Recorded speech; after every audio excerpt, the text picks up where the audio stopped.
இன்றைய தினத்திலே சபையின் தலைவராம் இயேசு கிறிஸ்து சபைகளுக்கு எழுதின கடிதங்களிலிருந்து, வெளிப்படுத்தலில் உள்ள 7 சபைகளுக்கு எழுதின கடிதங்களிலிருந்து நாம் படித்து வருகிறோம். இதுவரை 4 சபைகளை நாம் பார்த்து விட்டோம். எபேசு, சிமிர்னா, பெர்கமு, தேத்திரா. இன்று 5வது சபையாகிய சரதைக்கு அவர் எழுதின கடிதத்தை குறித்து நாம் படிக்க இருக்கிறோம். இந்த சரதை பட்டணம் எங்கே உள்ளது என்றால், தேத்திராவுக்கு தென்கிழக்கே, கீழே இறங்கி தென்கிழக்கே 35 மைல் தூரத்திலும், அதே நேரத்தில் எபேசு, சிமிர்னா பார்த்தோம். சிமிர்னா கடற்கரை ஓரப்பட்டணம். அதிலிருந்து நேராக கிழக்கே வந்தால் 50 மைல் தொலைவிலும் உண்டு. எபேசுவு கடற்கரை ஓரம், சிமிர்னா அதற்கு மேலே வடக்கே போக வேண்டும். சிமிர்னாவிலிருந்து வடக்கே கொஞ்சம் கிழக்கு பக்கமாக உள்ளே போனால், உள்நாட்டுக்குள் வந்தால் பெர்கமு. பெர்கமிலிருந்து பழையபடி கீழ் நோக்கி இறங்கி கிழக்கு தெற்காக கீழே இறங்கி வந்தால் தேத்திரா. தேத்திராவிலிருந்து கீழே இறங்கி வந்தால் சரதை சபை உண்டு. இதனுடைய சரித்திரத்தில் பார்த்தால், முற்காலத்திலே லிபியர் எனக்கூடிய ஒரு மக்கள் வாழுகின்ற இடமாக, அந்த ராஜாவினுடைய தலைநகரமாக இந்த சரதை பட்டணம் இருந்தது. இந்த சரதை பட்டணம் 2 பகுதியாக அமைந்துள்ளது. ஒரு பகுதி 1500 அடி உயரமுள்ள தமுலஷ் எனக்கூடிய ஒரு மலையின் மேலாக, அதனுடைய அடுத்த பகுதி மலை அடிவாரத்திலே ஹெர்மஸ் என்கிற நதிக்கரையிலே அமைந்துள்ளது. மலை மேல் உள்ள பகுதி தான் ராஜாக்கள், முக்கியமான ஆட்கள் எல்லாம் வசிக்கக்கூடிய இடம். அது கோட்டைகளால் பாதுகாக்கப்பட்டு யாரும் வர முடியாதபடி காவலுடனே அமைக்கப்பட்டிருந்தது. அதற்கு போவதற்கு ஒரே ஒரு குறுகிய வழிதான் உண்டு. அந்த வழியாகத்தான் மேலே போக வேண்டும். அதனால அந்த பட்டணத்தை பிடிப்பது அவ்வளவு சுலபமான காரியம் அல்ல. அந்த மாதிரி மிக பாதுகாப்பான ஸ்ட்ராங் ஹோல்டாக அது இருந்தது. இயேசு கிறிஸ்துவுக்கு 600 வருடங்களுக்கு முன்னதாக குரோஷியஸ் எனக்கூடிய ஒரு ராஜாவால் அந்த பட்டணம் ஆளப்பட்டதாக சரித்திரம் சொல்லக்கூடியது. அந்த ராஜா மிக செல்வத்திலே மிக அதிகமான ஒரு செழிப்பான ஒரு ராஜாவாக அவர் இருந்ததாக வரலாறு கூறுகிறது. காரணம், இதன் கீழே உள்ள நதிக்கரையிலே தங்கம் கிடைத்தது. இன்றும் கூட காடுகளிலே தங்கத்துக்குள்ள நதிகளிலே தங்கத்தை தேடுபவர்கள் உண்டு. இங்கே நதிக்கரையிலே தங்கங்கள் கிடைத்தது. அதனால விலை உயர்ந்த கற்களும் இங்கே கிடைத்ததாக ஒரு குறிப்புகள் உண்டு. முக்கியமாக வரலாற்றிலே முதலாக தங்கம், வெள்ளியிலிருந்து நாணயங்கள் அச்சிடப்பட்ட இடம் இந்த ஊர் தான். இங்கேதான் முதலாக நாணயங்கள் அச்சிடப்பட்டது, தங்கத்திலும் வெள்ளியிலும். இது தவிர இங்கு கம்பளிக்கு சாயமிடுகிற பட்டறைகள் உண்டு. கம்பளிக்கு தேத்திரா மற்ற சாதாரண துணிகளுக்கு சாயம் தயாரிப்பதிலே பிரபலியமாக இருந்தது. இங்கே கம்பளிகளுக்கு சாயமிட்டு ஆடைகள் நெய்து கொடுக்கக்கூடிய அந்த கம்பளி ஆடைகள் ராஜாக்கள் மற்றும் பணக்காரவர்கள் மட்டுமே உபயோகப்படக்கூடிய அளவுக்கு விலை உயர்ந்ததாக இருந்தது. அப்பேற்பட்ட ஆடைகள் தயாரிக்கக்கூடிய இடமாகவும் இந்த பட்டணம் இருந்தது. ஆனால் இந்த பட்டணம் கிறிஸ்துவுக்கு முன், இந்த குரோஷியஸ் என்கிற ராஜாவினுடைய காலத்திலேயே தரியு ராஜா என்கிற பெர்சிய ராஜாவினாலே ஜெயிக்கப்பட்டு அவருடைய ஆளுகைக்கு கீழாக வந்தது. அதற்கு பின் ஒரு 250 வருடங்களுக்கு பின், அதாவது கிறிஸ்து பிறப்பதற்கு முன் 300 வருடங்களுக்கு முன், கிரேக்கர்களால் இது மீண்டும் ஜெயிக்கப்பட்டு கிரேக்கர்கள் ஆளுகைக்கு கீழாக வந்தது. கிரேக்கர்களுக்கு பின்னாக இது ரோமர்கள் ஆளுகையின் கீழாக வந்தது. இந்த நகரத்திற்கு சில புனை பெயர்கள் உண்டு. அது இந்த நகரத்தினுடைய வரலாற்றையும் இந்த நகரத்தினுடைய காரியத்தையும் குறித்து சொல்லப்படக்கூடிய ஒரு புனை பெயர்கள் உண்டு. அதில் குறிப்பாக சில பெயர்கள், டெட் சிட்டி, செத்து போன நகரம் என்று ஒரு பெயர் உண்டு. அடுத்த பெயர் சிட்டி ஆஃப் எஸ்கேப்டு, அதாவது தப்பி பிழைத்த சிலர் இருக்கக்கூடிய நகரம் என்ற ஒரு பெயர் உண்டு. அடுத்த பேர் த ரெமனண்ட், சிட்டி ஆஃப் ரெமனண்ட், மிச்சம் கொஞ்சம் பேர் தான் இருக்கக்கூடிய ஒரு நகரம் என்கிற அர்த்தத்தில் இந்த பட்டணத்துக்கு பெயர் உண்டு. இதற்கு சரித்திரத்தில் பல காரணங்கள் உண்டு. நாம் இதை ஒவ்வொரு காரியங்களாக நாம் படித்து வருகிற போது அந்த காரியங்களே நாம் அதை அறிந்து கொள்ளலாம். இந்த பட்டணத்திலே அலெக்சாண்டரால் கட்டப்பட்ட கிரேக்கர்கள் அவர்கள் ஆளுங்க கீழ் வந்தபோது அவர்கள் எங்கெங்கே போனார்களோ அங்கே அவருடைய கடவுளாகிய ஜிஎஸ்க்கு ஒரு ஆலயம் வைப்பார்கள். அந்த மாதிரி ஒரு ஜிஎஸ் உடைய ஆலயம் இருந்தது. ரோமர்கள் பின் வருகிற போது அவர்கள் அர்டிமிஸ் என சொல்லிக்கிற டயானாவினுடைய ஆலயத்தை கட்டுவார்கள். அந்த டயானாவினுடைய ஆலயமும் அங்கே இருந்தது. இது தவிர அங்கே உள்ள மக்கள் ஆராதிக்கக்கூடிய சிபிலி எனக்கூடிய ஒரு தேவதையின் ஆலயம் இருந்தது. விசேஷமாக மிகப்பெரிய யூத ஜப ஆலயம், சினகாஸ் என்று அழைக்கக்கூடிய ஜப ஆலயம் எருசலேமுக்கு அடுத்தபடியாக மிகப்பெரிய ஜப ஆலயம் இந்த பட்டணத்திலே இருந்தது. மிகப்பெரியதாக இருந்தது ஜப ஆலயம். யூதர்கள் அநேகர் இருந்தனால அநேகர் இங்கே ஒரு அதிகமான பேர் யூதர்கள் இங்கே வசித்து வந்த ஒரு காரியம் உண்டு. அவர்களுக்கென்ற தனியாக ஒரு ஜப ஆலயம் உண்டு. இது தவிர திபேரி ராயன் என்று அழைக்கப்படுகிற சீசருக்கு ஒரு ஆலயம் உண்டு. இதற்கு காரணம் என்னவென்றால் கிறிஸ்துவுக்கு பின் 17வது வருஷத்திலே, கிறிஸ்து பிறந்ததற்கு பின் 17வது வருஷத்திலே இந்த நகரம் நிலச்சரிவினாலே முற்றும் அழிக்கப்பட்டு போய்விட்டது. எர்த்குவேக் வந்ததுனால இந்த பட்டணம் முழுவதுமாக அழிக்கப்பட்டு போய்விட்டது. அப்போது ஆளுகையில் இருந்த டைபீரியஸ் சீசர் என்று சொல்லக்கூடிய திபேரி ராயன் என்று லூக்கா 3வது அத்தியாயத்தில் 1வது வசனத்தில் அவரை குறித்து குறிப்பு உண்டு. அவருடைய காலத்தில் தான் யோவான் ஸ்நானன் தன் ஊழியத்தை ஆரம்பித்தார் என்று வரும். அந்த திபேரி ராயனுடைய காலத்தில் அவர் என்ன செய்தார், இந்த பட்டணத்துக்கு 5 வருடங்கள் வரி விலக்கு கொடுத்தார். நீங்கள் டாக்ஸ் கட்ட வேண்டாம் என்று வரி விலக்கு கொடுத்தார். அது தவிர கவர்மெண்டிலிருந்து சில சலுகைகள் பண்ணி அந்த நகரத்தை திருப்பி எடுத்து கட்டப்படுவதற்கு பொருளாதார உதவிகளும் பண்ணினார்.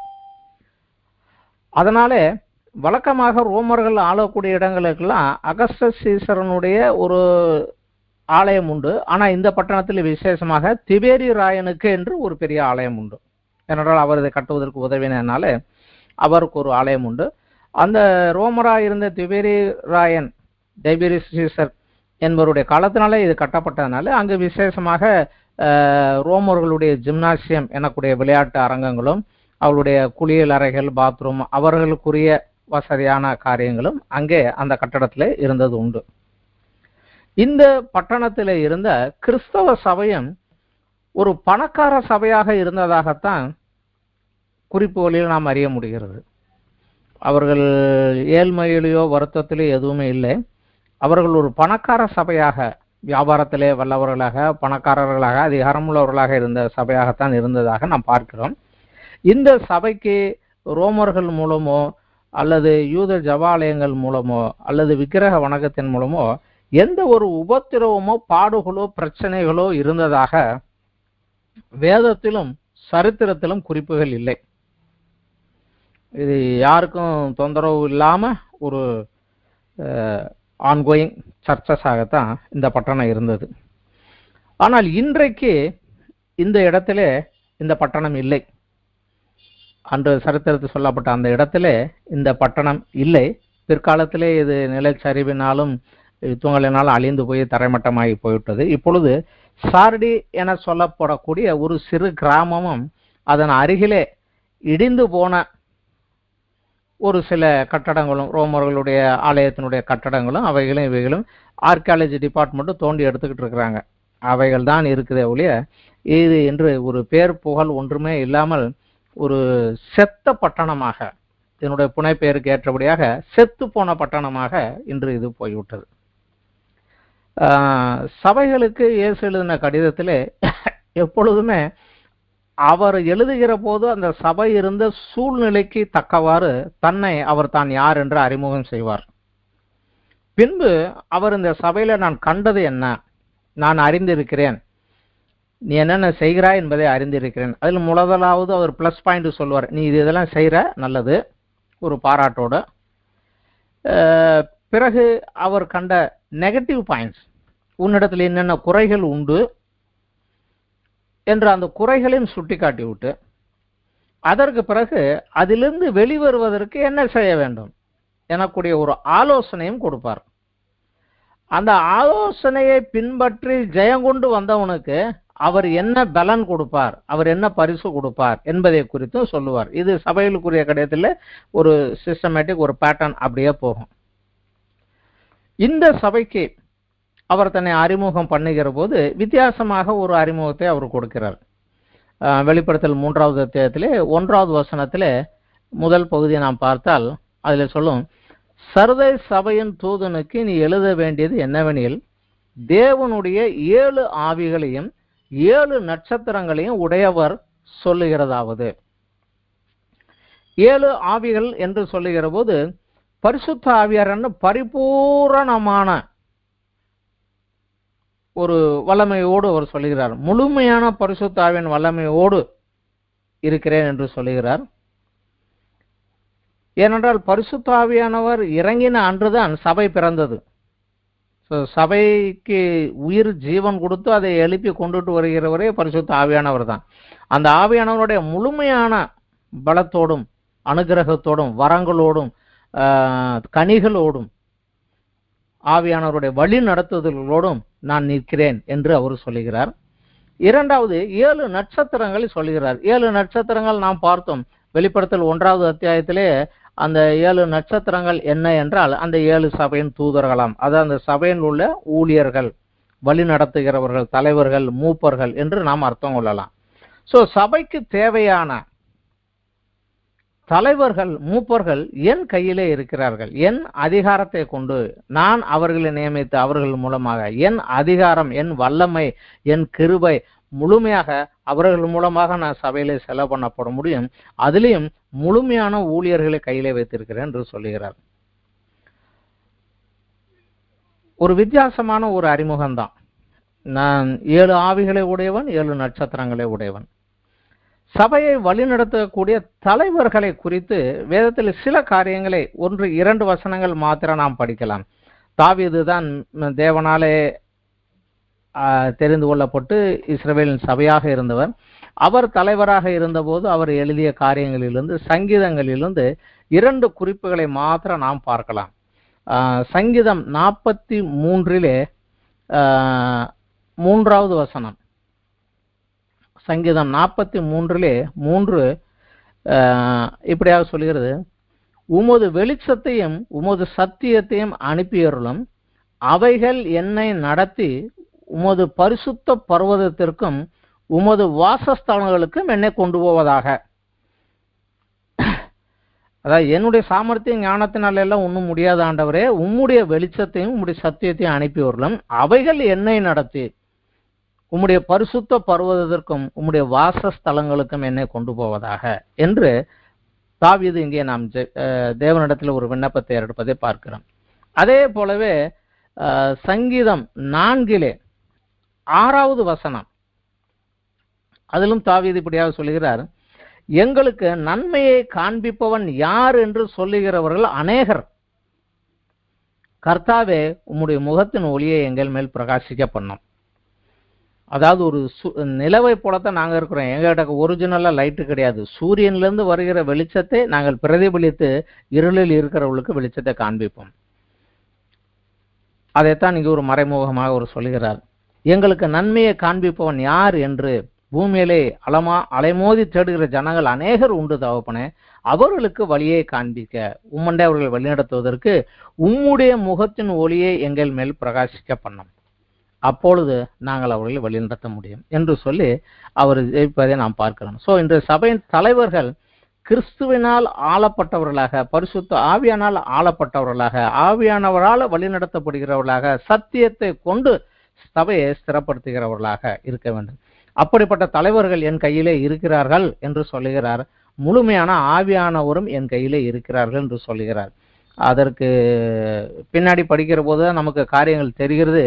ஏனென்றால் அந்த காலத்திலே அந்த சபையிலே சரியான தலைவர்களும் இல்லை, சரியான சத்தியமும் இல்லை, சரியான ஆவியானவருடைய வழி நடத்துதலும் இல்லை. இதை எப்படி அறியலாம் என்றால் பிற்பாடு வரக்கூடிய காரியங்களிலிருந்து நாம் படிக்கலாம். இந்த 1வது வசனத்திலேயே சபையை குறித்த ஒரு காரியத்தை சொல்லுகிறார். எல்லா சபைகளுக்கும் நான் அறிந்திருக்கிறேன் என்று ஒரு பாராட்டு சொல்லுவார். ஆனா இந்த சபைக்கு பாராட்டு ஒன்றுமே கிடையாது, ஒரு பாராட்டு கூட கிடையாது. ஆனா சபை கிறிஸ்துவின் நாமத்தினாலே இயங்கக்கூடிய சபை. ஆனால் இதுல நான் கண்டது என்று சொல்லக்கூடியது ஒரு காரியமும் இல்லை. அதனால தான் அவர் அந்த சபைக்கு எழுதுகிற போது சொல்கிறார், உன் கிரியைகளை அறிந்திருக்கிறேன், நீ உயிருள்ளவன் என்று பேர் கொண்டிருந்தும் செத்தவனாய் இருக்கிறாய் என்று சொல்கிறார். சபை செத்த சபையாக இருக்கிறது. அதாவது கிறிஸ்துவனுடைய சத்தியம் அங்கே இல்லை. கிறிஸ்து எதை செய்வதற்காக சபையை எழுப்பினாரோ அது அங்கே இல்லை. ஆனால் சபை இயங்கிக் கொண்டிருக்கிறது. உயிர் உள்ளவன் என்று நீ பேர் கொண்டவனாய் இருக்கிறாய், ஆனால் நீ செத்தவனாய் இருக்கிறாய். காரணம் தேவன் நமக்கு சொல்கிறார், ஜீவனுள்ள தேவனுக்கு ஜீவனுள்ள கற்களால் கட்டப்பட்ட ஜீவனுள்ள ஆலயங்கள் தேவை. வெறும் கல்லு மண்ணினால கட்டப்பட்ட அந்த ஆலயங்கள் கட்டிடங்கள் தானே தவிர ஆண்டவர் வசிப்பதற்கு ஜீவனுள்ள, மறுபடியும் பிறந்த அனுபவம் உள்ள, ஜீவனுள்ள கிறிஸ்துவை உள்ளே பெற்றுக்கொண்டவர்களாக, அந்த ஜீவன் உள்ளவர்களாக வேண்டும். அங்கே அப்படி இருந்த மாதிரி தெரியவில்லை. அதனால தான் சொல்லுகிறாரு, நீ உயிருள்ளவன் என்று பேர் கொண்டு இருக்கிறாய், ஆனாலும் நீ செத்தவனாய் இருக்கிறாய். அதற்கு சில ஆலோசனைகள் சொல்லுகிறார். முதலாவது 2வது வசனத்திலே, அத்தியாயம் 3 2வது வசனத்திலே, நீ விழித்து கொண்டு சாகிறதுக்கு ஏதுவா இருக்கவைகளை ஸ்திரப்படுத்து, உன் கிரியைகள் தேவனுக்கு முன் நிறைவுள்ளவைகளாக நான் காணவில்லை. 3 காரியங்கள் சொல்லுகிறார். நீ முதல்ல விழிச்சுக்கோ, 2வது சாகிறதுக்கு ஏதுவா இருக்கவைகளை ஸ்திரப்படுத்து, 3வது உன் கிரியைகள் தேவனுக்கு முன்ன நிறைவுள்ளவைகளாக நான் காணவில்லை. உன் கிரியைகள் சரியாக நான் பார்க்கலன்னு அவர் சொல்லல, உன் கிரியைகள் எதுவுமே தேவனுக்கு முன் நிறைவுள்ளவைகளாக நான் காணவில்லை என்று சொல்கிறார். முதலாவது பார்க்கலாம், நீ விழித்துக்கொள். விழித்துக்கொள் என்றால் முதல்ல நமக்கு தெரியணும், நான் என்ன நிலைமையில இருக்கிறேன்னு தெரிஞ்சு அதுக்கப்புறம் எந்திரிச்சு உள்ள வர பார்க்கணும். அதுதான் முதல்ல அந்த ஒரு ஞானம் வேணும். நான் என்ன பொசிஷன்ல இருக்கிறேன், எங்க இருக்கிறேன். கெட்டகுமாரன் கதையிலே அவனுக்கு புத்தி வந்தபோது, நான் இருக்க வேண்டிய இடம் இது கிடையாது, இங்க இருக்கிறேன்னு என் தகப்பனுக்கு திரும்பி போக வேண்டுமே என்று அவனுக்கு புத்தி வந்தபோது அவன் மனம் திரும்பி வந்தான். அதான் சொல்கிறார், விழித்துக்கொள், சாகிறதுக்கு ஏதுவானவைகளை ஸ்திரப்படுத்து. உங்கள்கிட்ட நிறைய வீக்னஸ், குறைபாடுகள் எல்லாம் கீழே போய்கிட்டே இருக்குது, அதையெல்லாம் ஸ்திரப்படுத்து. எதை ஸ்திரப்படுத்த வேண்டும் என்றால் சில காரியங்களை நாம் வேதத்திலிருந்து படிக்கலாம். புதிய ஏற்பாட்டு சபை அதனுடைய அஸ்திவாரம் அப்போஸ்தலர்கள், தீர்க்கதரிசிகள் என்பவருடைய உபதேசம்தான். எபேசியர் 2வது அத்தியாயத்திலே 20வது வசனத்தில் நாம் படிக்கலாம். 19, 20, 21, 22 படிக்கலாம். 19 படிக்கலாம். எபேசியர் 2:19. ஆகையால் நீங்கள் இனி அந்நியரும் பரதேசிகளுமாய் இராமல் பரிசுத்தவான்களோட ஒரே நகரத்தாரும் தேவனுடைய வீட்டாருமாய் இருந்து அப்போஸ்தலர், தீர்க்கதரிசிகள் என்பவர்களுடைய அஸ்திவாரத்தின் மேல் கட்டப்பட்டவர்களுமாய் இருக்கிறீர்கள். அதற்கு இயேசு கிறிஸ்து தாமே மூளைக்கல்லாய் இருக்கிறார். அவர் மேல் மாளிகை முழுவதும் இசைவாக இணைக்கப்பட்டு கர்த்தருக்குள் பரிசுத்த ஆலயமாக எழும்புகிறது. அவர் மேல் நீங்களும் ஆவியினாலே தேவனுடைய வாசஸ்தலமாக கூட்டி கட்டப்பட்டு வருகிறீர்கள். முக்கியமான காரியம், அப்போஸ்தலர்கள், தீர்க்கதரிசிகள் என்பவர்களுடைய உபதேசத்துல தான் கட்டப்பட வேண்டும். நம்ம எல்லாருக்கும் தெரிந்த ஒரு வசனம் தான். அப்போஸ்தலர் 2வது அத்தியாயத்திலே முதலாக சபை எழும்பின பொழுது பரிசுத்த ஆவியான இறங்கி 3000 பேர் ஞானஸ்நானம் பெற்று அவர் சபையாக எழும்பின போது அவர்கள் எப்படி இருந்தார்கள்? அப்போஸ்தலர் 2:42 வசனம். அவர்கள் அப்போஸ்தலருடைய உபதேசத்திலும் அந்நியோன்யத்திலும் அப்பம் பிட்குதலிலும் ஜெபம் பண்ணுதலிலும் உறுதியாய் தரித்திருந்தார்கள். ஒரு சபைக்குள்ள இந்த காரியங்கள் இருக்க வேண்டும். மிக முக்கியமாக எபேசியர்லயும் பார்த்தோம், இதுலயும் பார்த்தோம், அப்போஸ்தலர்களுடைய உபதேசத்திலே நிலைத்து நிற்க வேண்டும். அந்நியோன்யம், ஒருவருக்குள் ஒருவர் ஐக்கியம், அப்பம் பிட்குதலிலே இயேசு கிறிஸ்து நான் வரும் வரை என் மரணத்தை நினைவு கூறும்படி இதை செய்யுங்கள் என்றார். அவர் எனக்காக என்ன செய்தார் என்பதை மறந்து விடக்கூடாது. அதை மறந்துட்டா அந்த ஆதி அன்புலேருந்து கொஞ்சம் பேக் அடிச்சிருவான். அதனால தான் சபைகளில் அதை கொண்டு வந்தாங்க.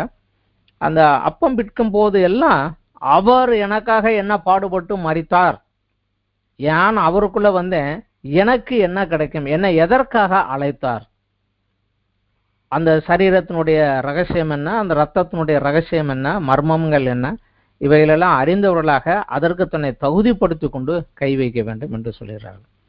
இந்த அப்போஸ்தலருடைய உபதேசத்திலும் அந்நியோன்யம் அப்பம் பிற்கதிலும் மற்றபடி ஜெபம் பண்ணதிலும் தேவனை சார்ந்து நின்று தேவனிடத்திலிருந்து கேட்டு தேவனோடு பேசி தேவனை சார்ந்து நிற்பதிலும் அதிகமாக வேத தியானத்திலும் அப்போஸ்தலர் உபதேசத்திலும் ஜெபம் பண்ணுவதிலும் தேவனோடு பேசுவதிலும் அவர்கள் வளர்ந்து வந்தார்கள். இந்த காரியங்கள் சபைக்குள்ளே ஜாஸ்தியாக இருக்க வேண்டும். இன்று ஒரு துரதிருஷ்டவசமாக அப்போஸ்தலர்கள் மூலமாக தேவன் எதற்கு நம்மை அழைத்தார், அதற்கு நாம் ஆயத்தமாக இருக்க வேண்டும் என்று சொல்வதை காட்டிலும் கிறிஸ்து நம்மை அழைத்ததனுடைய நோக்கம் என்ன என்பதை காட்டிலும் நியாயப்பிரமாணத்தின் கீழ் வருகிறவனுக்கு என்னென்ன ஆசீர்வாதங்கள் உண்டோ அவைகளை உனக்கு உண்டு என்று சொல்லக்கூடிய ஒரு மாறான ஒரு காரியம்தான் அநேக சபைகளுக்குள்ளே நடந்து வருவதை நாம் பார்க்கிறோம். அநேக சபைகளுக்குள்ளே நடந்து வருகிறதை நாம் பார்க்கிறோம். இது ஒரு பேக் சைடு தான். அந்த ஒரு காரியத்துக்குள்ள தான் அந்த சரதை சபையும் போயிருச்சு. அடுத்தபடியாக அவர் அத்தியாயம்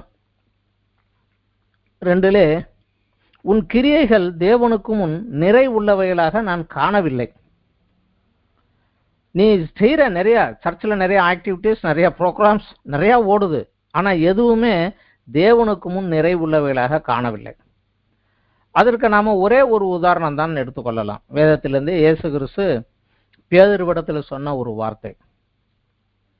அவர் என்னை யார் என்று ஜனங்கள் சொல்லுகிறார்கள் என்று கேட்டார். சீசர்கள் தனியாக இருக்கிற போது அப்பொழுது ஒருவர் சொன்னார், மத்தேயு 16வது அத்தியாயத்தில் நாம் இதை கவனிக்கலாம். ஒருத்தர் சொன்னார், நீ தீர்க்கதரிசியில் ஒருவர் என்று சொல்கிறார். நாங்கள் ஒருத்தர் உண்மை யோவான் சானான்னு சொல்கிறாங்க அப்படின்னாங்க. சரி, நீங்கள் என்ன யார் என்று சொல்கிறீர்கள் என்று கேட்டார்.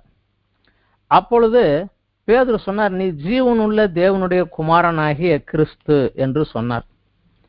சொன்ன உடனடியாக இயேசு அவர்கிட்ட சொல்றாரு, யோனாவின் குமாரனாகிய சீமோனே, நீ பாக்கியவான், உன் மாம்சமும் ரத்தமும் இதை உனக்கு வெளிப்படுத்தவில்லை, பரலோகத்தில் என் பிதா உனக்கு இதை வெளிப்படுத்தினார். அதை சொல்லிட்டு தான் சொல்லுகிறாரு, இந்த கல்லின் மேல் என் சபையை கட்டுவேன், பாதாளத்தின் வாசல் அது மேற்கொள்ள. இந்த கல் என்பது என்னவென்றால் இந்த சத்தியம், ஜீவனுள்ள தேவனுடைய குமாரனாகிய இயேசு கிறிஸ்து என்கிற இந்த சத்தியத்தின் மேல்தான் என் சபையை கட்டுவேன் என்று சொல்கிறார். இதெல்லாம் சொல்லி விட்டுட்டு தான் பின்னாடி சொல்லுகிறாரு, எருசலேமுக்கு போக போகிறோம், மூப்பராலும் பிரதான ஆசிரியர்களும் பாடுகள் பட்டு கொலையுண்டு நான் மரித்து 3ஆம் நாள் எழுந்திருக்க வேண்டும் என்று சீசர்களுக்கு சொல்ல ஆரம்பிக்கிறார். உடனே பேதுரு அவரை தனியாக கூட்டிக் கொண்டு இது உமக்கு சம்பவிப்பதில்லை என்று அவரை கடிந்து கொள்ள தொடங்கினான். அப்போது திரும்பி பார்த்து பேதுருவை பார்த்து சொல்ல, நீ எனக்கு பின்னாக போ சாத்தானே, நீ எனக்கு இடரலாய் இருக்கிறாய். காரணம், தேவனுக்கு ஏற்றவைகளை சிந்தியாமல் மனுஷருக்கு ஏற்றவைகளை சிந்திக்கிறாய் என்றார். சத்தியத்தையும் தேவனுடைய காரியங்களையும் ஒருபோதும் மனிதர்களை திருப்திப்படுத்துவதற்காக நம்ம மாற்றக்கூடாது. இங்கே அவன் சொன்ன காரியம் தான், தேவனுக்கு ஏற்றவைகளை சிந்திக்காமல் மனுஷருக்கு ஏற்றவைகளை சிந்திக்கிறாய். இங்கேயும் இயேசு சொல்லுகிறார், உன் கிரியைகள் தேவனுக்கு முன் நிறைவுள்ளவைகளாக காணப்படவில்லை. நீ இருக்கிறவங்களெல்லாம் திருப்திப்படுத்துறதுக்கு ஒரு மாதிரியா நீ மாறிட்ட, அதில் ஜாக்கிரதையாக இரு என்று அவரை எச்சரிக்கிறார். உன் கிரியைகள் எதுவுமே சரியில்லை. நம்ம தானியேல் புஸ்தகத்தில் கூட ஒரு ராஜா குறித்து நம்ம படிக்கிறோம். மேனே மேனே தேக்கேல் உபார்ஷன் என்று தேவன் எழுதினார் அவனுக்கு, பெல்ஷாத்தார் எனக்கூடிய ஒரு ராஜாவுக்கு. அவனுக்கு அர்த்தம் தெரியாமல் தானியேலை கூப்பிட்டு காமிச்சபோது சொன்னார், தராசில தேவன் உன்னை நிறுத்து பார்த்தார், உன் கிரியைகள் நிறைவுள்ளவைகளே காணப்படவில்லை, அதனால் ஈமாட்டோடு உன்னை முடித்து விட்டார் என்று அவர் அவங்க எச்சரிப்பு கொடுக்கிறார். அதே போலவே சபைக்கு இங்கே சொல்லுகிறார், உன் கிரியைகள் தேவனுக்கு முன் நிறைவுள்ளவைகளாக காணப்படவில்லை. ஆனால் நிறைய கிரியைகள் இருந்தது, நிறைய காரியங்கள் இருந்தது, நிறைய ப்ரோக்ராம்ஸ் எல்லாம் இருந்தது. ஆனால் எதுவுமே தேவனுக்கு முன் நிறைவுள்ளவைகளாக, அவருக்கு மகிமை கொடுக்கத்தக்கதாக, அவருக்கு கனிகளை கொடுக்கத்தக்கதாக, அவரை பரிசுத்தப்படுத்துவதாக எதுவுமே அங்கே இல்லை. அதைத்தான் இயேசு கிறிஸ்து அங்கே சுட்டி காட்டுகிறார். அடுத்தபடியாக வெளிப்படுத்தல் 3 3வது வசனத்தில் சொல்லுகிறார், ஆகையால் நீ கேட்டு பெற்றுக்கொண்ட வகையை நினைவு கூர்ந்து அதை கை கொண்டு மனம் திரும்பு என்று ஒரு வார்னிங்கை கொடுக்கிறார். நீ என்ன கேட்டு என்னிடத்தில் பெற்றுக்கொண்டாய் அதை நினைவு கூர். முதல்ல என்கிட்டக்க வந்தே இல்லை, எதற்காக என்னிடத்தில் வந்தாய்? நாங்கள் கூட மிஷன் ஃபீல்டில் எல்லாரையும் மெதுவாக கேட்போம், எப்போ உங்கள் ஊர் பூரா நிறைய சாமி இருக்குப்பா, எல்லா சாமியை விட்டுட்டு ஏசுகிட்டக்க வாரேங்கிற, ஏன் வார, எதற்காக வார, அதை சொல்லு அப்படின்னு. அநேகமாக அவங்க சொல்வது, இயேசுகிட்ட வந்தால் எங்களை ஆசீர்வதிப்பார், இயேசுகிட்ட வந்தால் நோய் குணமாகும், இயேசுகிட்டக்கு வந்தால் பிசாசு தொந்தரவு விடுதலை கிடைக்கும், நிறைய காரியங்களை சொல்லுவாங்க. நாங்கள் மிஷன் ஃபீல்டில் இருந்தபோது ஆதி காலத்தில் அவங்களுக்கு சொன்னது, எப்போ இது எல்லாத்தையும் இயேசு கிறிஸ்து கொடுப்பாருப்பா, ஆனால் இதெல்லாம் கொடுக்குறதுக்காக அவர் வரலை. ஒரு பொழுதும் அவர் பூமிக்கு வந்தபோது வியாதியஸ்தர்கள் என்னிடத்தில் வாங்கல் சுகமாக்குவேன் ஒரு இடத்துலையும் அவர் சொல்லலை. நிறைய வியாதியஸ்தர் குணமாக்கினார், அது வேற. நீ வா, என் பின்னாடி வந்தா நீ கீழாகாமல் மேலாவாய், நீ நல்ல பெரிய வசதியான ஒரு வாழ்க்கைக்குள்ள வந்துடுவேன்னு அவர் எங்கேயுமே ஒரு இடத்துலையும் சொல்லலை. ஆனா வருத்தப்பட்டு பாரம் சுமக்கிறவர்கள் என்னிடத்தில் வாருங்கள் அப்படி சொல்லிட்டு அடுத்த வார்த்தையை சொன்னாரு, என்னிடத்தில் கற்றுக்கொள்ளுங்கள், நான் சாந்தமும் மனத்தாழ்மையா இருக்கேன், என் நுகத்தை உண்மையில் ஏற்றுக்கொண்டு என்னிடத்தில் கற்றுக்கொள், அப்பொழுது உன் ஆத்துமாவுக்கு இளைப்பாறுதல் கிடைக்கும். சரீர பிரகாரமான ஆசீர்வாதங்கள் காரியங்களை அவர் ஒரு இடத்துல முதன்மைப்படுத்தி பேசவே இல்லை. ஆவிக்குரிய ஆத்மா, அந்த நித்தியத்துக்குரிய காரியத்திற்காகத்தான் அவர் அதை திரும்ப திரும்ப சொன்னார். பாவ மன்னிப்பு அவரிடத்தில் மட்டுமே கிடைக்கும். பாவம் மன்னிக்கப்பட்டால் ஒழிய ஒருவனும் தேவனுடைய பார்வையில் பரிசுத்தவானாகிய தேவனுடைய ஆசீர்வாதத்தை இங்கேயும் பெற முடியாது, அங்கேயும் பெற முடியாது. அந்த பாவ மன்னிப்பை கொடுப்பதற்காக, உன் பாவத்தை ஏற்றுக்கொண்டு உனக்காக மறிப்பதற்காக வந்தார். அதை ஏற்றுக்கொள்கிறாயா என்பதைத்தான் சொல்லி கொண்டு வரும். இங்கேயும் அதைத்தான் சொல்லுகிறார். நீ ஏன் முதல்ல என்கிட்ட வந்தபோது எதை கேட்டு வந்த என்கிட்ட? என் பாவத்தை மன்னியும்னு சொல்லித்தானே வந்த. நான் உன் பாவத்தை மன்னிச்சிட்டேன்ல, திரும்பவும் ஏன் பாவம் செய்கிறாய்?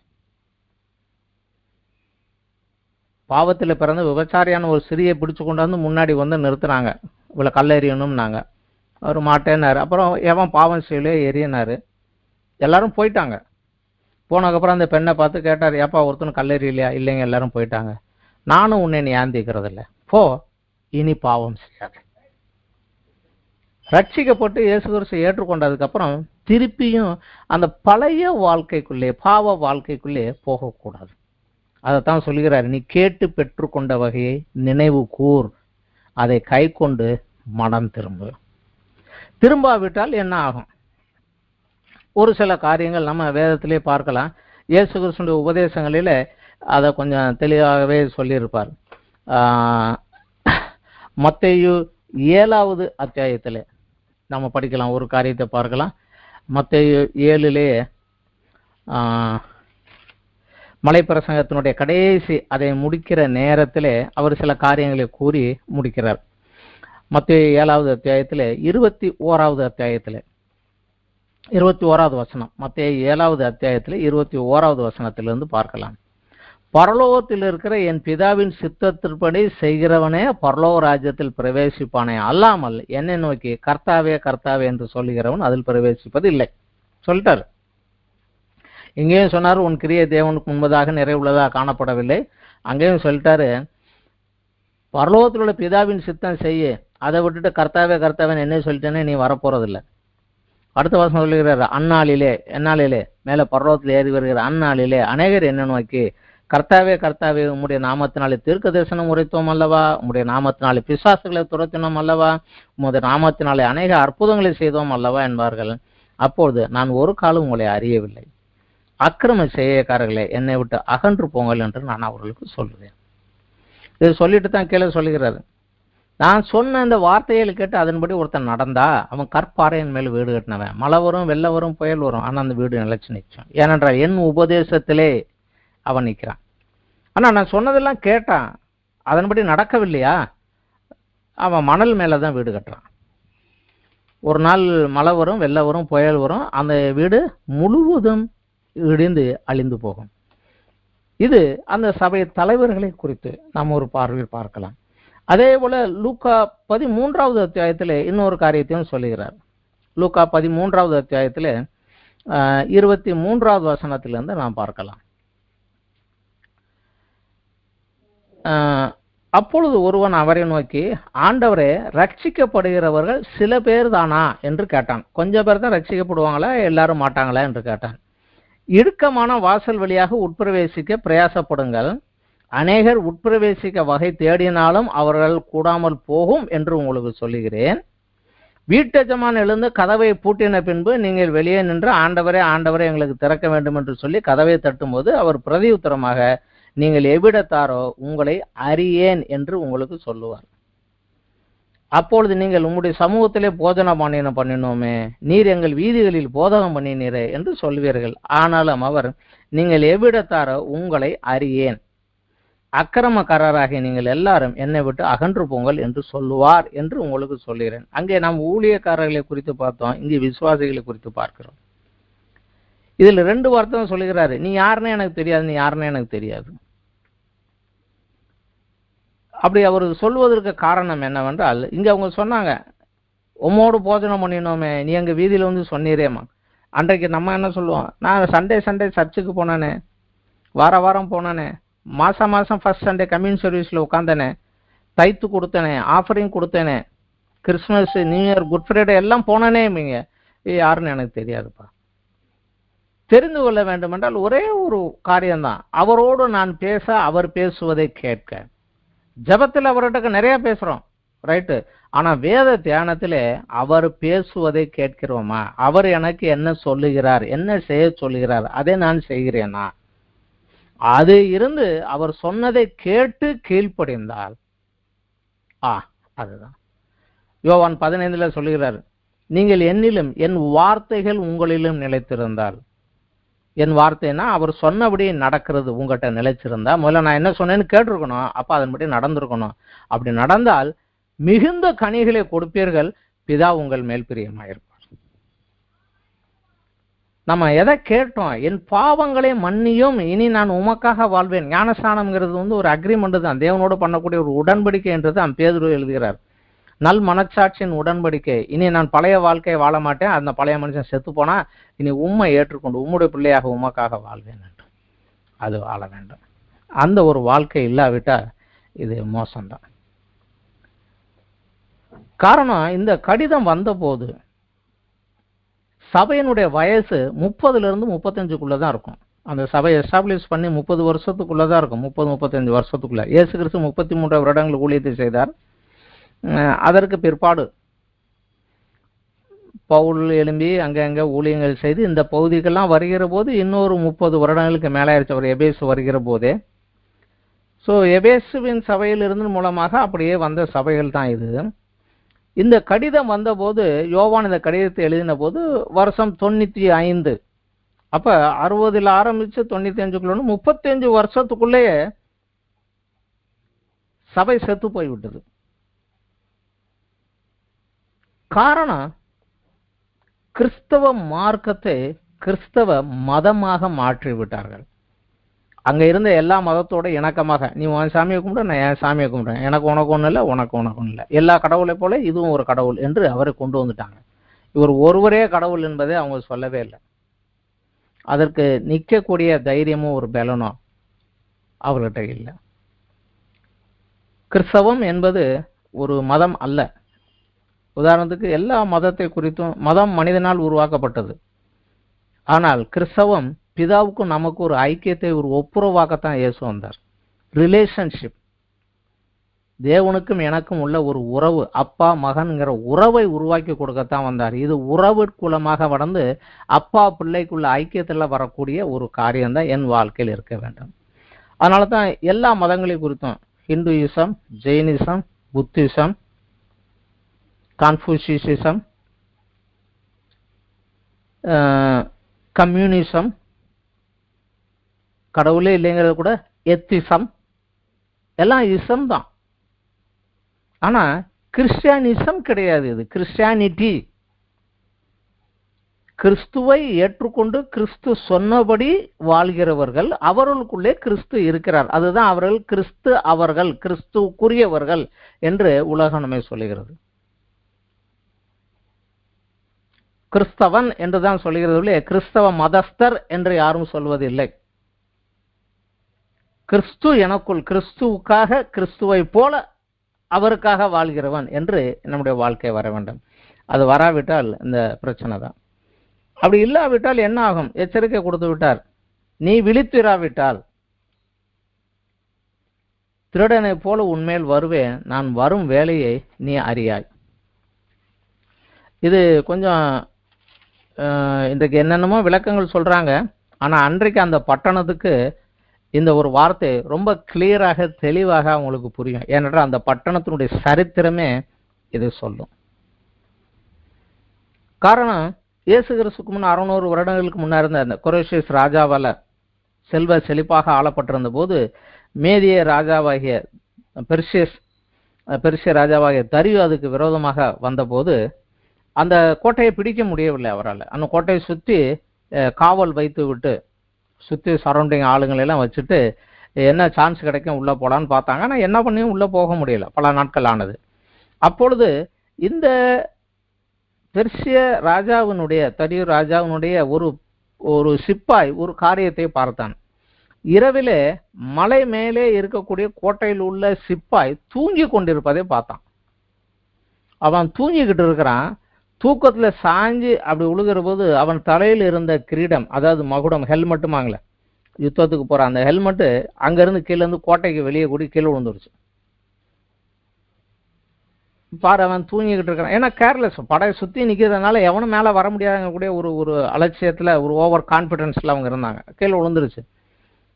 ஆனா பார்த்து கொண்டே இருக்கிற போது கொஞ்ச நேரத்துல அந்த சிப்பாய் கீழே வந்து அதை எடுத்துக்கொண்டு ஏதோ ஒரு வழியா கூடி உள்ள போயிட்டான். அது பார்த்த உடனே எனக்கு தெரிஞ்சது, இங்க ஏதோ ஒரு சின்னதாக ஏதோ ஒரு பாதை இருக்குது. மலை மேலே இருந்து கோட்டைச்சவர்ல இருந்து கீழே இறங்கி வந்துட்டு மேலே போறதுக்கு ஒரு பாதை இருக்குது. அது ஒருத்தன் தனியாக இறங்கி வந்து போக முடியும் என்றால் நம்மளாலும் போக முடியும். அதனால இதுக்கு வழி பண்ணுவோம் என்று சொல்லிவிட்டு ஒரு சிறு படை இந்த பகுதியிலே இரவில போய் நின்று இதற்கு ஆப்போசிட் சைடுல பெரிய குழப்பத்தை உண்டாக்குனாங்க. மேலே கோட்டையில் இருக்கவங்களாம் அந்த பக்கம் போகவும், இவன் இறங்கி வந்த அதே பாதை வழியாக அவங்க மேலே போய் கோட்டையினுடைய பெரிய கதவை திறந்து விட்டுட்டாங்க. திறந்து விட்ட உடனே வெளியே காவலுக்கு இருந்த சைனியம் உள்ள வந்து போச்சு. ஒரு ராத்திரியிலே அந்த ராஜா அழிந்து போனார். அந்த தேசம் இவர்கள் கையிலே வந்தது. நீ விழித்து கொண்டிராவிட்டால் திருடனை போல உன்மேல் வருவேன், நான் வரும் வேலையை நீ அறியாய். அப்படிதான் அவங்களுக்கு ஆயிப்போச்சு. அது ஒரு தடவை மாத்திரமல்ல, இந்த பெர்சியர்கள் ஆளுகையில் இருந்த போது, கிரேக்கர்கள் வந்த போதும், அவர்கள் வந்த போதும் இந்த பட்டணத்தை பிடிக்க முடியவில்லை. இதை என்ன செய்யலாம் என்று சுத்தி தேடிக்கொண்டிருந்த போது கோட்டையின் ஒரு பகுதியில மட்டும் கழுகுகள் அதிகமாக பறப்பதை அவர்கள் பார்த்தாங்க. என்ன கழுகு இந்த பக்கம் மட்டும் பறக்குது, அது என்ன அப்படின்னு பார்த்தபோது, கோட்டைக்குள்ளே இருக்கக்கூடியவர்களே வியாதியஸ்தல் இறந்து போனவன், நோயினால் இறந்து போனவனை அடக்கம் அங்கே உள்ள பண்ண முடியாது, கிரேவியட் அங்கே கிடையாது. அதனால கோட்டைக்கு வெளியே கூடி செத்த பிணத்தெல்லாம் தூக்கி போட்டுருவாங்க. அந்த பிணம் இருக்கிற பகுதியிலே கழுகுகள் நிறைய வரும், பிணத்தை தின்னும். கோட்டைக்கு மேலே ஏறி உட்காந்து சாப்பிட்டு, நம்ம பார்க்குறோம்ல காக்கா ஏதாவது போட்டால் எடுத்து வீட்டு மேலே உட்காந்து திங்க, அதே போல கழுகுகள் உட்காந்து தின்னது. அதனால அவங்க பார்க்கிற போதே அந்த பகுதியிலே காவல் அதிகம் இல்லை என்பதை அவர்கள் கண்டுகொண்டார்கள். அந்த பகுதியை இலக்காக வைத்து ஏறி போய் அந்த பட்டணத்தை பிடிச்சாங்க. ஒரு ராத்திரியில தான் அதை பிடிச்சாங்க. அதனால இந்த ஒரு வார்த்தை நமக்கு புரிவதை காட்டில அந்த சபையில் உள்ளவர்களுக்கு அவர்கள் சரித்திரம் தெளிவாக சொல்லும்.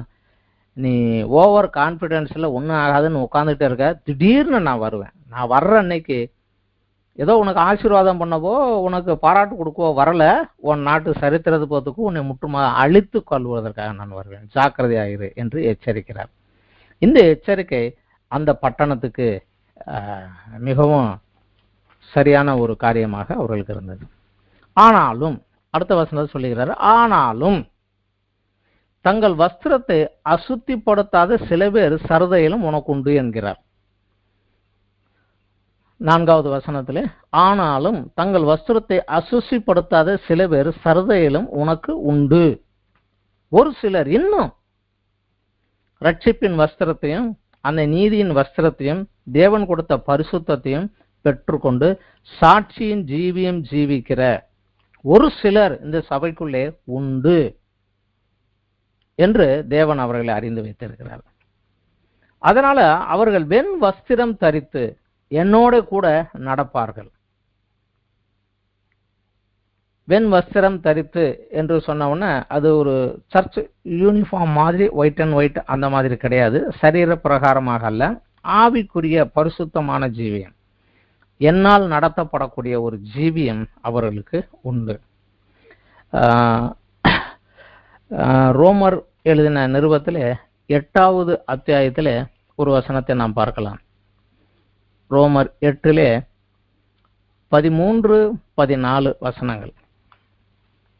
மாம்சத்தின்படி பிழைத்தால் சாவீர்கள், ஆவியினாலே சரீரத்தின் செய்கைகளை அழித்தால் பிழைப்பீர்கள். மேலும் எவர்கள் தேவனுடைய ஆவியினால் நடத்தப்படுகிறார்களோ அவர்கள் தேவனுடைய புத்திரராய் இருக்கிறார்களே.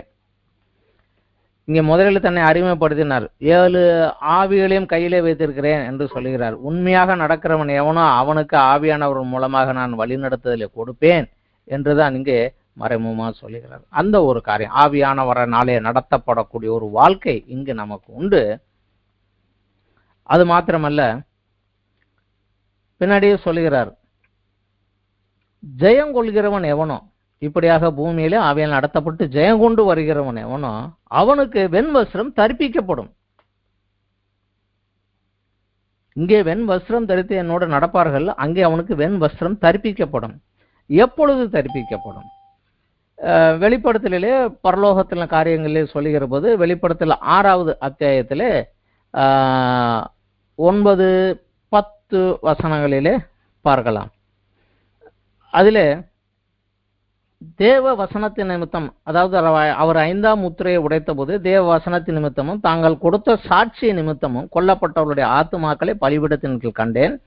அவர்கள் பரிசுத்தமும் சத்தியமுள்ள ஆண்டவரே தேவரீர் பூமியின் மேல் குடியிருக்கிறவரிடத்தில் எங்கள் ரத்தத்தை குறித்து எதுவரைக்கும் நியாய தீர்ப்பு செய்யாமல் பழிவாங்காமல் இருப்பீர்கள் மகா சத்தமிட்டு கூப்பிட்டார்கள்.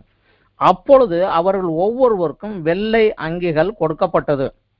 அன்றியும் அவர்கள் தங்களை போல கொலை செய்யப்பட போகிறவர்களா தங்கள் உடன் பணிவிடைக்காரரும் தங்கள் சகோதரமான தொகை நிறைவேறும் அளவும் இன்னும் கொஞ்ச காலம் இளைப்பெற வேண்டும் என்று அவர்களுக்கு சொல்லப்பட்டது. இது கிறிஸ்துவுக்காக எழும்பி நின்று இரத்த சாட்சியாக மரித்த ஒரு கூட்டம்.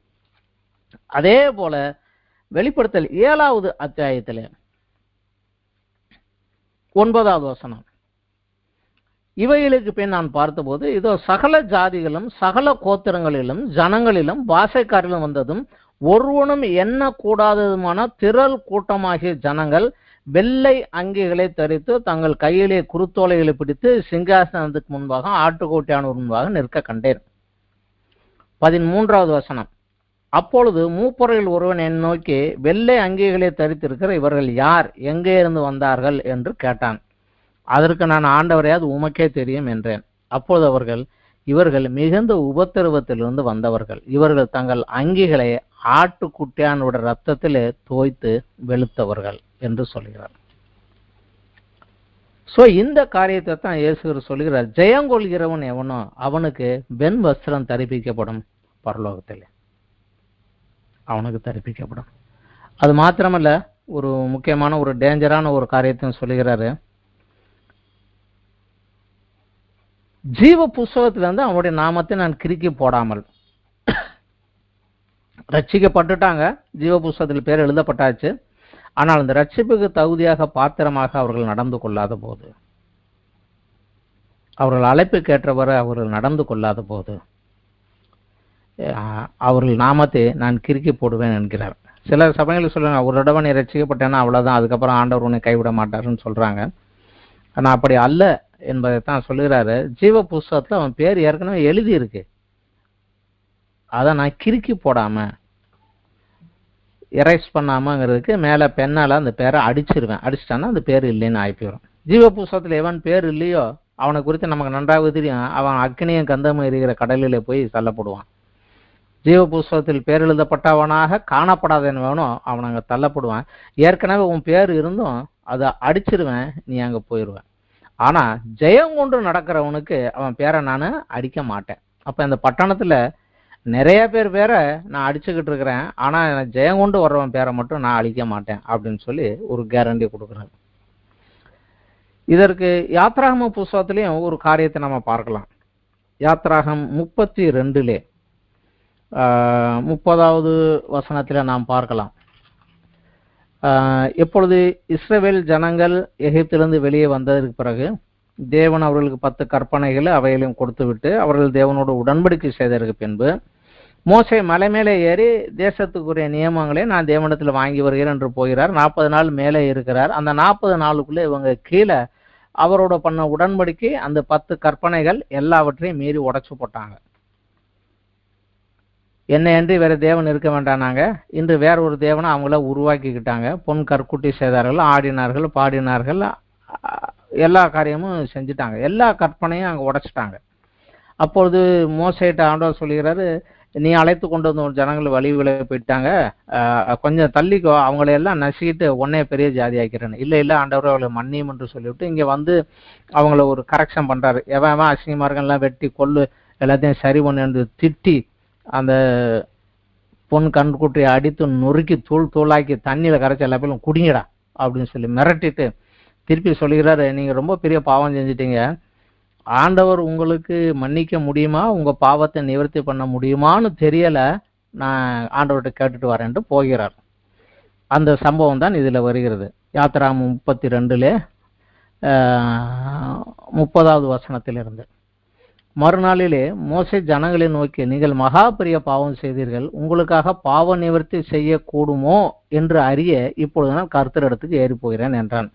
அப்படியே மோசே கர்த்தரிடத்திற்கு திரும்பி போய், ஐயோ, இந்த ஜனங்கள் பொன்னினால் தங்களுக்கு தெய்வங்களை உண்டாக்கி மகா பெரிய பாவம் செய்திருக்கிறார்கள், ஆகிலும் தேவரீர் அவர்களுடைய பாவத்தை மன்னித்து அருளுவீரானால் மன்னித்து அருளும், இல்லாவிட்டால் நீர் எழுதின உம்முடைய புஸ்தகத்திலிருந்து என் பேரை கிறுக்கி போடும் என்றார்.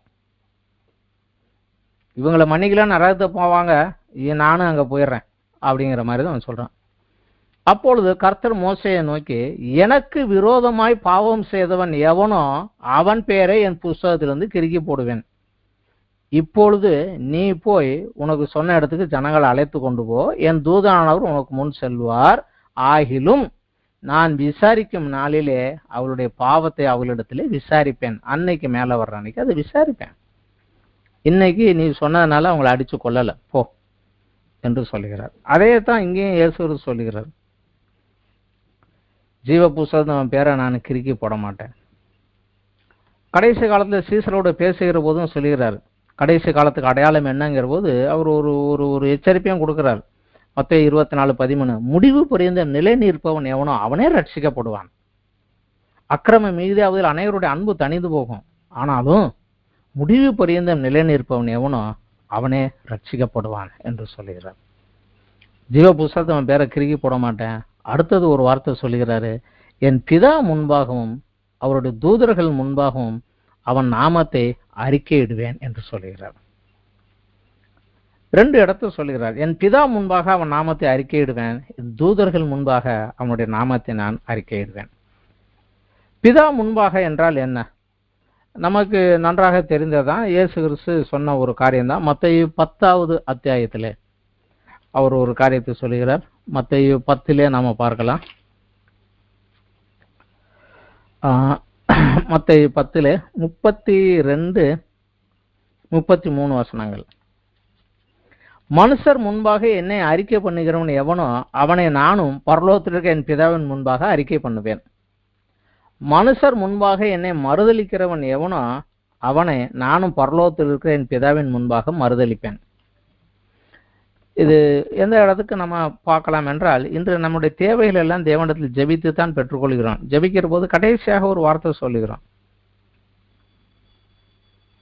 இயேசுவின் நாமத்தினாலே வேண்டிக் கொள்கிறோம் எங்கள் பிதாவே, ஆமென். ஸோ என்னுடைய ஜெபம் பிதாவாகிய தேவனுக்கு முன்பாக போகிறது. அவர் அந்த ஜெபத்தை கேட்டுவிட்டு பக்கத்திலே எனக்காக பரிந்து பேசுகிற இயேசு கிறிஸ்துவை பார்க்கிறார். இயேசு கிறிஸ்து சொல்லுகிறாரு, ஆமா, அவன் என்னை ஏற்றுக்கொண்டான், என் கட்டளையின்படி நடக்கிறான், பாவம் மலையை விட்டு வழி திரும்பி வந்திருக்கிறான், அவனுக்கு நீர் இதை கொடுக்க வேண்டும். ஓகே, கிராண்டர். கொடுக்குறோம். ஆனா நாம செய்யற காரியங்கள்லாம் தவறா இருந்து இப்படி ஜெபம் பண்ணா பிதாவாகிய தேவன் இயேசு கிறிஸ்துவை பார்க்கிற போது அவர் சொல்வாரு, என்ன சொல்றது, என்னால் முடியலை அப்படிம்பார். ஏனென்றால் வெளியே ஜனங்களுக்கு முன்பாக நான் கிறிஸ்தவனை போல நான் வாழவில்லை, கிறிஸ்துவை மறுதலித்த ஒரு வாழ்க்கை வாழ்ந்து கொண்டிருக்கிறேன். அப்படிங்கிற போது பிதா கிட்டக்க இயேசு கிறிஸ்து எனக்காக பேச முடியாது.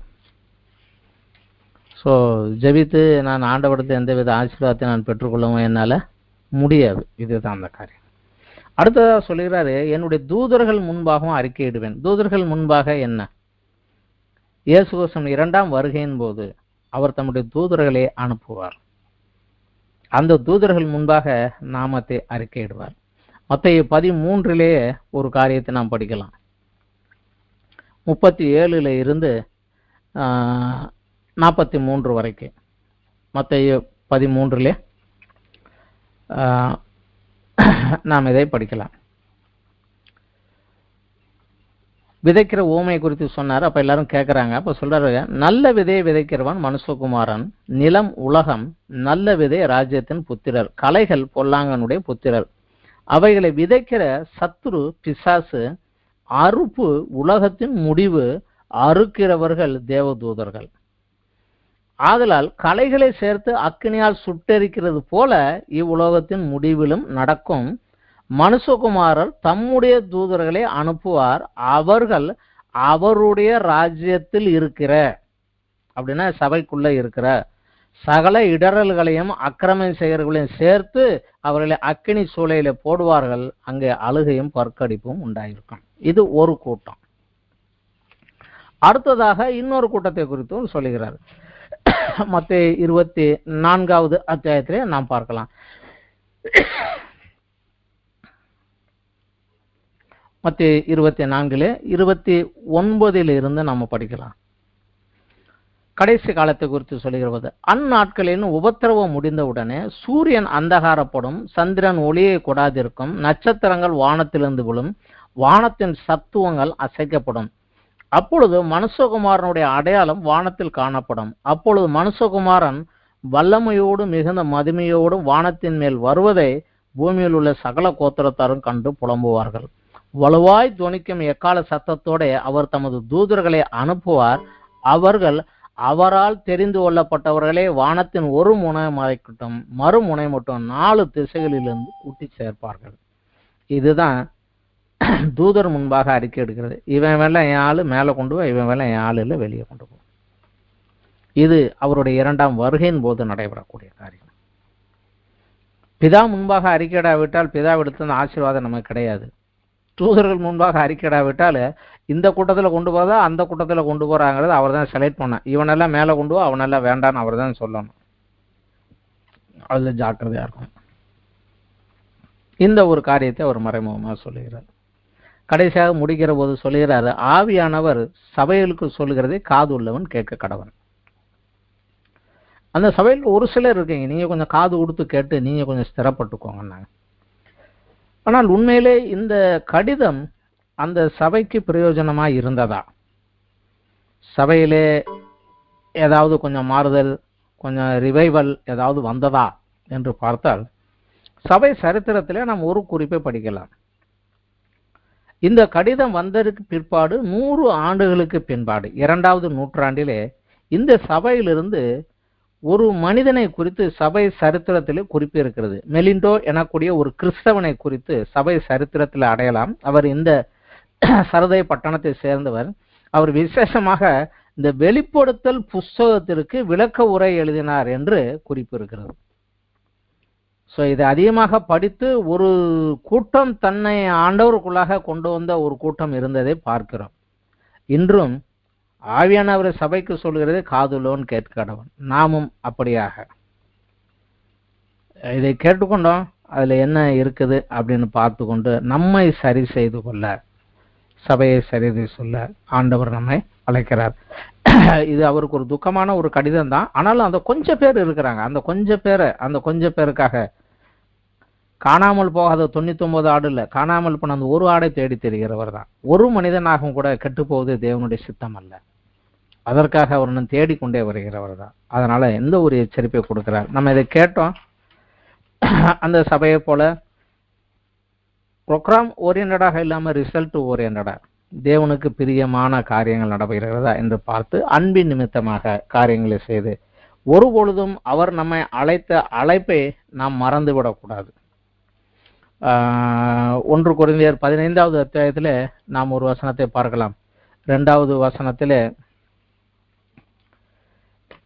பவுல் கொரிந்தி சபைக்கு எழுதுகிறார், நான் உங்களுக்கு பிரசங்கித்த பிரகாரமாய் நீங்கள் அதை கை கொண்டிருந்தால் அதனாலே நீங்கள் ரட்சிக்கப்படுவீர்கள், மற்றபடி உங்கள் விசுவாசம் விருதாவாய் இருக்கும் என்று சொல்லுகிறார். அதே போலவே கலாத்தியர் சபைக்கு அவர் எழுதுகிற போது 1வது அத்தியாயத்திலே 6-7 வசனங்களில் சொல்லுகிறார், கிறிஸ்துவின் கிருபையினாலே அழைத்தவரை நீங்கள் இவ்வளவு சீக்கிரம் விட்டு வேறொரு சுவிசேஷத்துக்கு திரும்புகிறதை குறித்து நான் ஆச்சரியப்படுகிறேன். வேறொரு சுவிசேஷம் இல்லையே. சிலர் உங்களை கலகப்படுத்தி கிறிஸ்துவனுடைய சுவிசேஷத்தை புரட்ட மனதாய் இருக்கிறார்கள், அல்லாமல் வேறல்ல. எபேசியரில் சொல்கிறார், நீங்கள் அழைக்கப்பட்ட அழைப்பிற்கு பாத்திரவான்களாக நடந்து கொள்ளுங்கள். எபேசியர் 4:1வது வசனத்தில் சொல்கிறார், கர்த்தர் நிமித்தம் கட்டுண்டவனாய் நான் உங்களுக்கு சொல்லுகிற புத்தி என்னவென்றால் நீங்கள் அழைக்கப்பட்ட அழைப்பிற்கு பாத்திரவனாக. அவர் எதற்காக நம்மை அழைத்தார்? அவருடைய குமாரனாகிய இயேசு கிறிஸ்துவோடு பூமியை 1000 வருடங்கள் அரசாளும்படியாக நித்தியமாக அவரோடு இருக்கும்படியாக அழைத்தார். அந்த அழைப்பிற்கு நம்மளே தகுதிப்படுத்திக் கொள்ள வேண்டும். இந்த பூமிக்குரிய காரியங்களை கொடுப்பதற்காக அது முக்கியத்துவம் அல்ல. ஆனால் அவருடைய அழைப்புக்குள்ள இருந்தால் உனக்கு என்ன தேவையோ எல்லாம் கிடைக்கும். முதலாவது தேவனுடைய ராஜ்யத்தையும் நீதியும் தேடுங்கள், அப்பொழுது எதை புதிப்பது, எதை குடிப்பது, எதை உடுத்துவது, இவைகள் எல்லாம் உங்களுக்கு கூட கொடுக்கப்படும். நீங்கள் ஜெபிப்பதற்கு முன்னதாகவே உங்களுக்கு என்னது தேவை என்று உங்கள் பரமபிதா அறிந்து இருக்கிறார். அவர் உங்களுக்கு கொடுப்பார். அந்த காரியத்தில் உங்கள் வாழ்க்கையின் மிக முக்கியம் வருகையில் அவரோடு கூட உயிர்த்தெழுந்த அவரோடு கூட ஆளுகை செய்ய முடியாது. இதற்கு அழைத்து இருக்கிறார், அதற்கு ஆயத்தமாகும். இதை முதல் படியாக வைத்துக்கொண்டு காரியங்களை செய்தால் இந்த உலகத்தினுடைய காரியங்கள்லாம் தானாகவே கிடைக்கும். இந்த ஒரு காரியத்தை தான் இந்த ஒரு சபைக்கு எழுதின கடிதத்திலே நாம் கற்றுக்கொள்கிறோம். இதோடு இந்த சபைக்குரிய கடிதத்தினுடைய காரியங்களை நாம் படித்து முடித்து விட்டோம். அடுத்த வாரத்திலே இதற்கு அடுத்த சபை பிலதெல்பியா சபையை குறித்து அவர் என்ன எழுதினார் என்பதை அடுத்த வாரத்தில் நாம் படிக்கலாம். இதோடு இது முடிந்தது. நன்றி, வணக்கம்.